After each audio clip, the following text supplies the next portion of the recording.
जय हिंद दोस्तों, आप सभी का अपना चैनल राज माथवाला में आप सभी का स्वागत है। आइए देखते हैं हम लोग पढ़ते SSGD कांस्टेबल का प्रीवियस क्वेश्चन।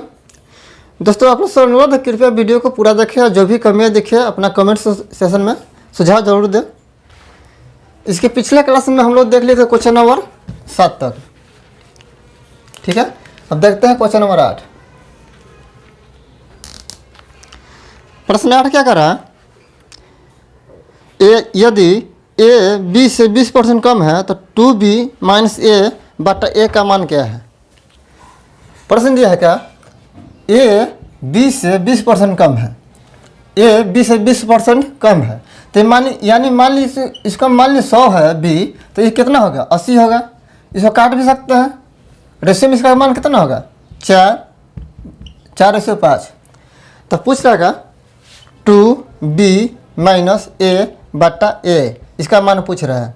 तो इसके लिए क्या करेंगे? इसका मान बैठा दीजिए। b का मान कितना है? 5। 2 गुने 5 माइनस a का मान कितना है? 4। a का मान कितना है? 4 बटा 4। 5 दूनी 10, 5 दूनी 10 माइनस 4 बटा 4, यानी कितना है? 6 बटा 4। यह काटे तो 3 बटा 2। मेरा आंसर कितना गया? 3 बटा 2। Option number B. ठीक है,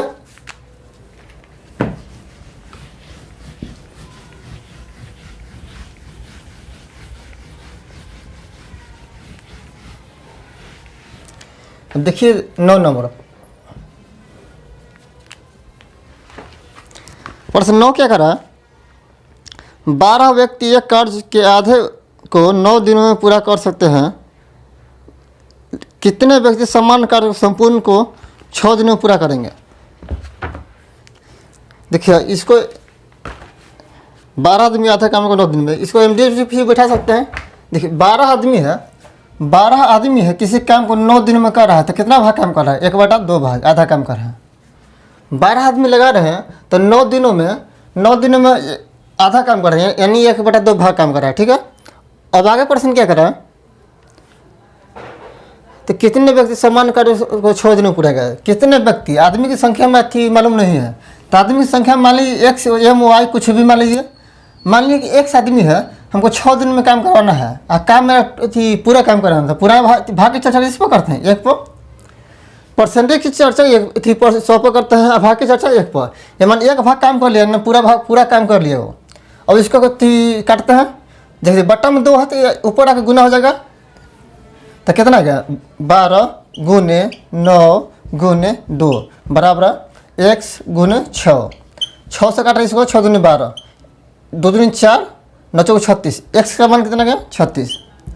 अगर हम 36 आदमी लगाते हैं तो मेरा 6 दिन में टोटल काम समाप्त हो जाएगा। ठीक है, ऑप्शन नंबर सी।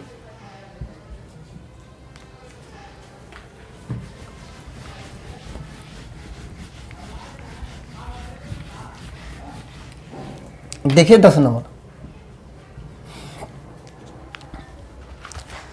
प्रश्न 10 क्या गया है? कुछ इसका मान दिया है P/Q।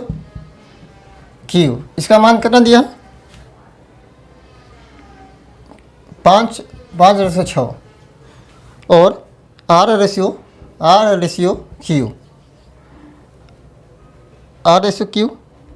का मान दिया कितना? 25/9। 25/9। तो पूछ रहा है क्या? P और R का अनुपात पूछा है, P और R का अनुपात पूछ रहे हैं। देखिए इसको इस तरह का प्रश्न में पहले हम देखते हैं कि मेरा समान इसमें है कि क्या। मेरा समान है, समान कौन है? यहाँ भी Q है, यहाँ भी Q है, और यहाँ Q है। पहले समीकरण इसको 1 मान लिए और समीकरण 2 मान लिए। माने समीकरण 1 में Q है और B में समीकरण 2 में भी Q है। जब दोनों में Q है तो यहाँ तो दोनों का मान अलग अलग है, दोनों का मान अलग अलग है। अब हम Q को समान बनाने के लिए मान भी इसका समान बना दें हम, तो दोनों समीकरण मेरा संबंध बन जाएगा। ठीक है, देखिए इसका हम समान बनाने क्या करेंगे? समीकरण 1 में हम 3 से गुना कर दिए, समीकरण 1 में हम अगर 3 से गुना कर दिए और इसमें समीकरण 2 में हम 2 से गुना कर दिए, समीकरण 2 में 2 से गुना कर दिए, तो देखिए यहाँ Q है और समीकरण 1 में भी Q है, समीकरण 2 में भी Q है। तो इस यहाँ भी मेरा 18 हो गया, समीकरण 1 में भी 18 हो गया, यही 15, समीकरण 50 और 18। देखिए और मैंने कहा क्यू यहाँ भी है समीकरण 1 में भी और क्यू समीकरण 2 में भी है। दोनों में मेरा इसका मान भी मेरा समान हो गया। यहाँ भी 18 है, यहाँ भी 18 है। जब दोनों का मान समान है, दोनों यहाँ संख्या भी समान है, तो यहाँ हम अब इस दोनों समीकरण में संबंध बन गया। अब पूछ रखा है पी आर, तो पी का मान यहाँ कितना है? दोनों तो यहाँ समान, यहाँ भी 18 हो गया समीकरण 1 में भी और समीकरण 2 में भी। तो पी का मान कितना है? पी का मान यहाँ कितना है? 25 15 है। आर का मान कितना है? दोनों समीकरण में संबंध बन गया, ठीक है। तो आर का मान कितना है? 50। तब दोनों का मान ले लेंगे पी और आर। 5 से काटा तो 25 15 10, यानी 3:10 अनुपात आंसर कितना आएगा? 3:10, ठीक है। अब इस तरह से भी बना सकते हैं।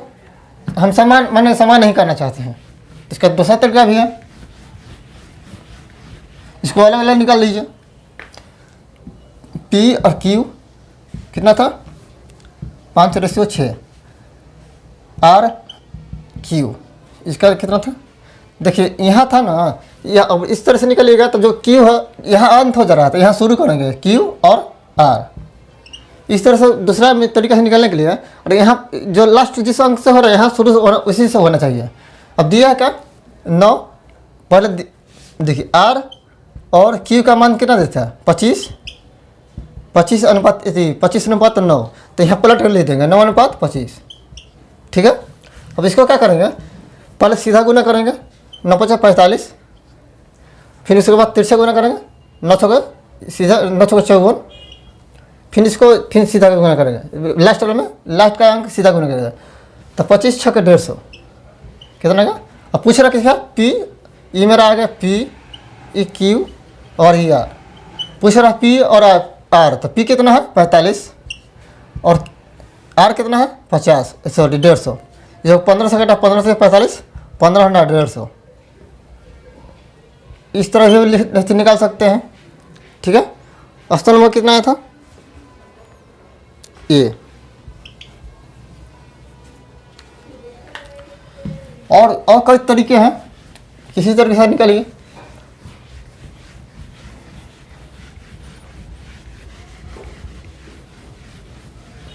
देखिए अब देखते हैं कितना हो गया था? 10 हो गया था। 11 नंबर देखते हैं। 11 नंबर प्रश्न 11 क्या करा है? यदि एक त्रिभुज की भुजाओं का अनुपात 4:3:2 है, यदि त्रिभुज का परिमाप 63 सेमी है, तो सबसे बड़ी भुजा की लंबाई क्या है? एक त्रिभुज है जिसका परिमाप का रेशो दिया है। मान लीजिए त्रिभुज है 4 3 2, एक भुजा का रेशो दिया है। रेशो किस अनुपात में दिया है? 4:3:2। मान लीजिए एक भुजा 4 है, दूसरा भुजा 3 है और तीसरा भुजा 2 है। तो परिमाप क्या होता है? सभी भुजाओं का योग, सभी भुजाओं का योग। और यह ए बी और सी परिमाप क्या होता है? सभी भुजाओं का बाहर जो बाहर भुजा है उसका योग कर लीजिए। तो सब तीनों का योग कितना होगा? जब तीनों को जोड़ेंगे 4 3 7 7 2 9। 9 रेशो का मान कितना दिया है? 63 सी में 63 सेंटीमीटर। तो एक रेशो का मान कितना है? 9 7 63 में 7। एक रेशो का मान गया 7 सेंटीमीटर। तो हमको पूछे सबसे बड़ा भुजा, सबसे बड़ा भुजा इसमें कौन है? 4 वाला है। ये मेरा 4 का है, तो मेरा 4 का मान चाहिए। रेशियो में 4 का मान चाहिए। एक रेशियो का मान आ गया 7, तो हमको 4 रेशियो का मान चाहिए। 7 को 4 से गुना कर देंगे तो 7 को 28। सबसे बड़ा भुजा कौन हो गया? 28 सेंटीमीटर। 28 सेंटीमीटर, ठीक है। ऑप्शन नंबर 11 का डी, ठीक है।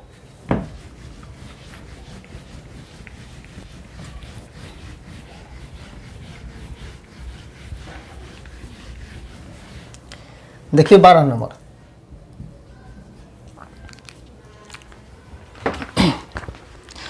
देखिए प्रश्न 12 क्या कह रहा है? दो संख्याओं 16 तथा 20 के महत्तम समावर्त तथा लघुत्तम समावर्त का अनुपात निकाले। यहाँ संख्या 2 है। संख्या कौन कौन है? पहला संख्या और दूसरा संख्या। पहला संख्या कितना है? 16 है। दूसरा संख्या 20 है। दूसरा संख्या कितना है? 20 है। इसका एचसीएफ और एलसीएम का रेशियो निकाला है। एचसीएफ और एलसीएम का रेशियो निकालना है। देखिए एच सी एफ क्या होता है, अब इसका गुणनफल में तोड़ते हैं तो 2 का 2, 2 दूनी 4, 4 दूनी 8, 8 दूनी 16, 8 दूनी 16, 2 2 टूटे कितना, 2 का 2 दूनी 4, 4 दूनी 8, 8 दूनी 16, ठीक है।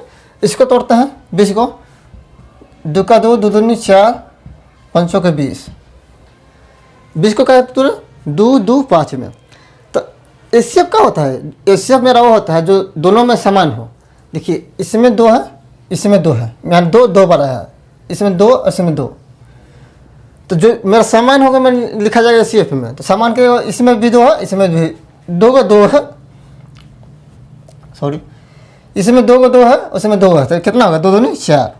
एच सी एफ कितना गया, एच सी एफ कितना गया 4। अब एलसीएम क्या होता है, ये तो मेरा कॉमन होगा तो लिखेबे करेगा, और जो बचा हुआ सभी लिखा जाएगा। तो ये मेरा कॉमन कितना आया था, जो एच सी एफ है वो तो मेरा लिखाएगा, दोनों में क्या है 2 गुने 2, बचा कौन, जो बचा भी संख्या लिखा जाएगा। बचा कितना है, इसमें 2 है, 2 है, इसमें 5 है, यानी कितना आ जाएगा 8 चौके 8 5 40, यानी 40 आ जाएगा। एलसीएम कितना आ गया, एलसीएम कितना का 40 है। अब एच सी एफ और एलसीएम का रेशियो निकालना है, तो 4 है, अरे अनुपात 40, 4 से काटा तो 1:10, कितना है क्या 1:10। Option number C. आइए दोस्तों देखते हैं क्वेश्चन नंबर 13। इसमें ग्राफ दिया है, ग्राफ का पूछ रहा है नीचे दिए गए बार चार्ट में 7 क्रमागत वर्ष हो y1, y2, y3, y4, y5, y6 तथा y7 के लिए व्यय के राजस्व के अनुपात को दर्शाया गया है। लाभ प्रतिशत किस वर्ष के लिए नियमितम है।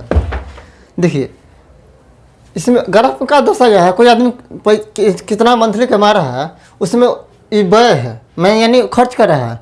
तो जो खर्च कर रहा है तो कौन पूछ रहा है कि कितना बचत कर रहा है, मान किसका सबसे परसेंट कम है, कौन ज़्यादा कम बचत कर रहा है। मान लें कि देखिए इसको 80 0.25 है, तो ये बट्टा में 100 लिख सकते हैं, दशमलव हटाइएगा तो यानी कितना हो 80% है।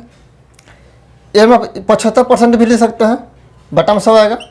ये मेरा 84%, 90%, ये 70%, 75%, 96%। देखिए कोई आदमी 100 रुपये कमा रहा है, 100 रुपये कमा रहा है, तो उसमें 80 रुपये खर्चा कर दिया, कितना बचा 20 रुपये बचा। ये 75 रुपये खर्चा कर दिया, कितना बचा 25 रुपये बचा, इसको 20 रुपये बचा। ये मेरा 100 रुपये कमा रहा है तो 84 रुपये खर्चा कर दिया, बचा कितना 16 रुपये। 90 रुपये खर्चा किया, कितना बचा 10 रुपये। इस 70 रुपये खर्चा किया है तो बचा कितना 30 रुपये। ये 75 रुपये खर्चा किया है तो बचा कितना 25 रुपये। ये 96 रुपये खर्चा कर दिया तो बचा कितना 4 रुपये। मान हर व्यक्ति 100 रुपये कमा रहा है, 100 रुपये कमा रहा है, जिसमें पहला साल 80 रुपये खर्चा किया, बचा कितना 20 रुपये। दूसरा में 25 रुपये बचा, तीसरा में 16 रुपये। देखिए y1 है, y2, y3, y4, y5, y6 और y7।